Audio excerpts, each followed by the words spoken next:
Good afternoon, students. I hope today all the chairs are full. Nice to see all are present today, right? So yesterday we had discussed about the mechanism of labor definition, what are the different terms to be used, and what is the main principles which is involved in the mechanism of labor. So let's continue what are the different movements and how it is coming out.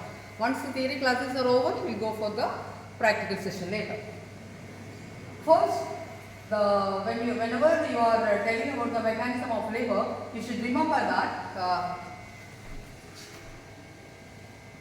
you should say that now I am going to tell about the normal mechanism of labor. In that or in this, the lie is longitudinal. Yesterday we learned like lie is longitudinal, attitude is flexion, presentation is cephalic, presenting part is the posterior part of the anterior parietal bone, denominator is occiput, and the position is LOA. This is a terminology to be used when you start telling about the mechanism of labor. So let's see what is the main movements. It's very easy to remember, like you divide into different sectors. First is engagement, that is EDF. E is engagement, D is descent, F is flexion. What is flexion? That is the attitude. So first division is engagement, descent, flexion. Next again three break, that is internal rotation of the head, crowning and extension. Internal rotation of the head, crowning and extension. Next comes restitution. Internal rotation of the shoulder and external rotation of the head together, and lateral flexion of trunk and lips. These are the different movements. There are total 9. You can break it into 3 so that you will be able to remember easily. Right? Let's see what is the term called engagement. It means descent of the fetal head into the pelvic ring.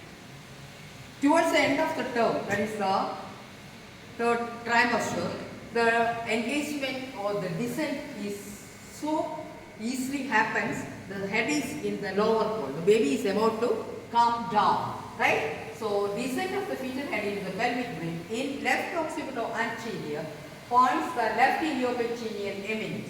When in the left iliopectineal eminence, the occiput is pointing towards. And the sinciput. Where is the sinciput? The front portion of the fetal head. The sinciput, right sacroiliac joint, and in the left oblique diameter. Shoulder is in the right oblique diameter. Engaging diameter is sub-occipital frontal diameter, that is 10 cm. So actually the engaging diameter in the left occipital anterior position is sub-occipital frontal diameter, that is 10 cm. Due to the increased flexion, as we are already told, the baby's attitude is flexion, right?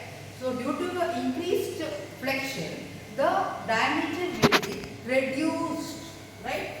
Sub-occipital phlegmatic, and it will be 9.5 cm. So how it is? Sub-occipital frontal diameter 10 cm will be reduced to sub-occipital phlegmatic diameter, that is 9.5 cm. That term is coming in descent and flexion. The first one is how the engaging diameter, easy to remember, sub-occipital frontal diameter. Then with the further flexion and the descent, the engaging diameter will be reduced to sub-occipital phlegmatic diameter, that is 9.5 cm. Right? Next comes internal rotation of the head. Internal rotation of it, increased uterine contraction. The lady will be having severe uterine contraction and severe pain. So with this increased uterine contraction, what will happen? The occiput, where will we rotate? As we learned in the principle, it will rotate forward 1/8 of the circle and it reaches under the symphysis. Right? The head will rotate forward and it will come under the symphysis pubis. That is the movement is second movement, that is the first one, internal rotation of the head. Right? Next term is very important, that is crowning.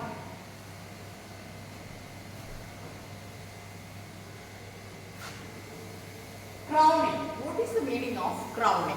The occiput of the fetal head, it swings or comes down the symphysis pubis and the biparental diameter. Biparental diameter. What will happen? Biparental diameter, it stretches at the vulval outlet and the head is not going back in spite of the strong uterine contraction. You should remember that when you are witnessing the labor, you can make out the lady will be having severe contraction. Biparental diameter is coming and pushing at the vulval outlet, but the head is not receding back in spite of the strong uterine contraction. This is the time for giving the incision, that is episiotomy. Episiotomy is giving an incision in the perineum to enhance the labor, right? So episiotomy details will be talking later. That is different types of episiotomy. What we are following is mediolateral, that is right mediolateral. There is lateral and vertical also. We are following right mediolateral episiotomy. So this is the time. Crowning is very important.